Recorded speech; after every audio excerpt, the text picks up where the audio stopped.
Bag-o lang nagpinirmahay og kasabutan ang kagamhanan sa lalawigan sa Subo ug ang mga supplier merchants nga maoy mo supply sa mga panginahanglanon sa ikaduhang batch sa mga beneficiaries.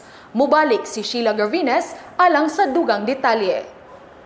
Karong ikaduhang hugna sa Subo Negosyo Program, mas daghan na ang mga tindahan nga makumprahan sa mga umaabot nga beneficiaries sa programa. Tungod kay napun-an na og 13 ka bag-ong partner merchants ang kagamhanan sa lalawigan sa Subo.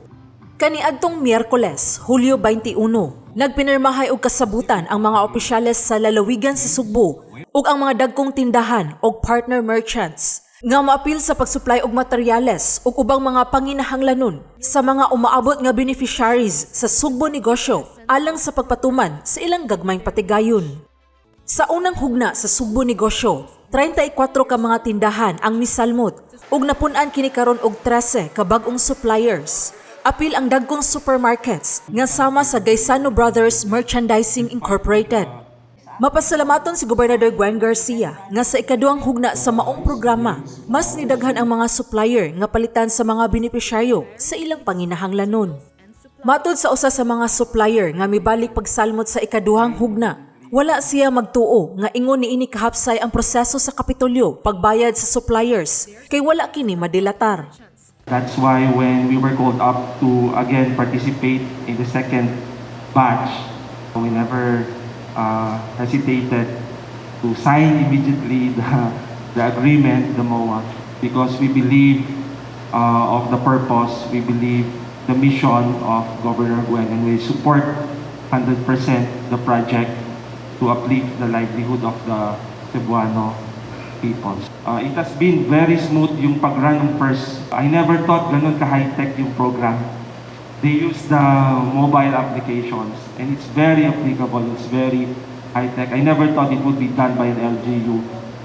Sa iyang bahin, matod ni Vice Gobernador Hilario Davide III, dako ang iyang paglantaw nga mas eksperensyado na karon ang suppliers sa pagproseso.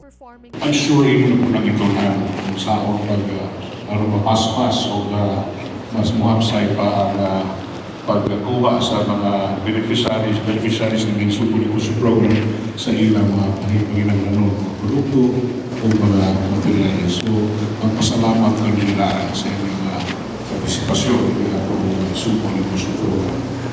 Gipasalamatan ni Gobernador Garcia ang maong mga suppliers sa ilang pagsalig sa kagamhanan sa lalawigan sa Subo.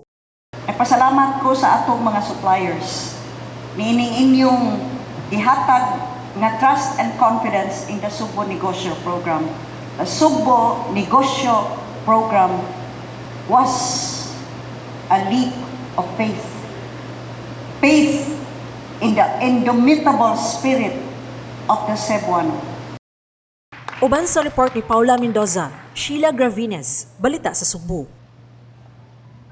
Mao kadto ang labing uwahing kalambuan gikan sa kagamhanan sa lalawigan sa Subo. Ug arang sa dugang kasayuran, i-follow ang Subo News Facebook page ug subscribe sa Subo News YouTube channel. Ako si Paula Mendoza. Daghang salamat.